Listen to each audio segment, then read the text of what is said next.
Alright, I'm going to admit right now, Volume 2 is a lot better than Volume 1.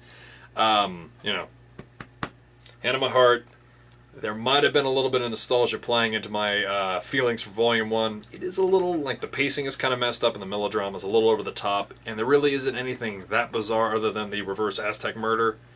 But this time, the bizarreness is there, the action is there, the violence is there, goofy hats and weird outfits are there. Volume 2 is where it's at, and this time for JoJo Bizarre Adventure Review, Sword 5 here, we've got the second volume, the second of many, and I'm going to be taking you through the high points of this volume, which I think probably should grab most people.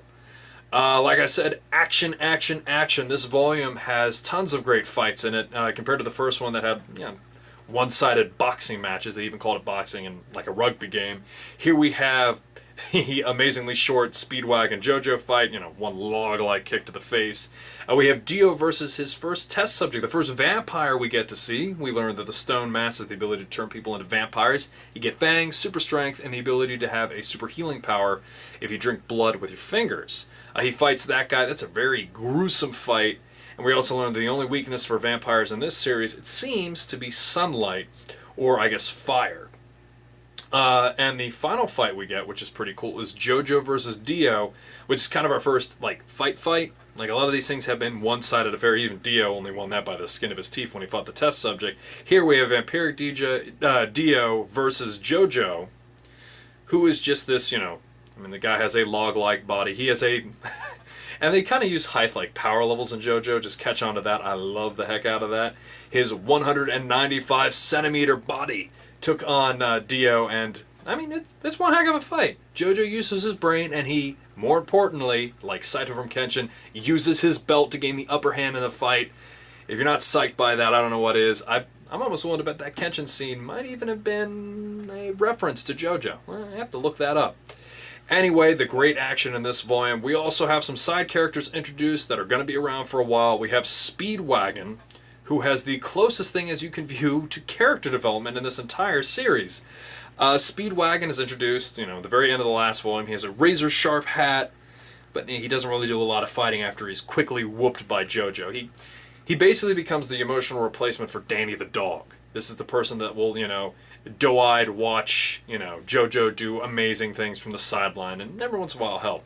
He's not really all that likable or useful for the entirety of the volume, but he is really funny in that last volume. He starts talking to the third person and walks with a cane. You gotta love it. We also get the introduction of JoJo's long-lost, maybe lost? Apparently she's been gone for the last 8 years. His love interest. She's back at the very end of this. More on that in the next volume, I hope. Next off, like I said, the bizarreness is in full. We have the stone mask, the creation of vampires. Dio turns into a vampire. And that leads into a lot of this volume's gore. You have mangled fingers punching walls that are breaking walls apart. Fingers digging into necks to get blood. And probably one of the things that I still remember whenever I think of JoJo is Dio totally knocking off the police officer's head by, he hits him with, in the back, and it just cross-sections that guy. It's gruesome, it's gory, but it's memorable to say the least. The final thing that really sticks out of my mind, and this is one of the things where I'm probably going to be different from the rest of the world, is the art is still kind of awful. Everyone is a huge gorilla man, tiny body kind of thing. But I love the costume design in this. It is ridiculous. In particular, Dio, right before he, does the test subject on that one guy, when he's holding that bottle and he's wearing that hat, it's awesome. I'm going to post pictures of that all over this issue of the Manga Review. You got to check those out. It is quite a hoot.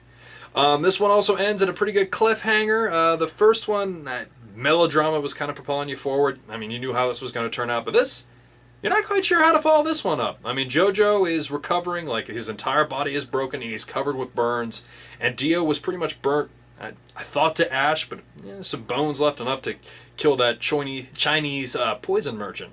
So obviously the next volume is going to be a rematch. It's going to be weirder than the last one, and I think that there is bizarrety ahead, and you got to stick with this one. Alrighty, I hope you enjoyed the second volume. The third one is only going to get weirder, and I will catch you whenever I get around to reviewing that. This is Sword 5. I really dug this volume. I think it stands on its own merits, and there's a lot more to come. Alright, catch you later.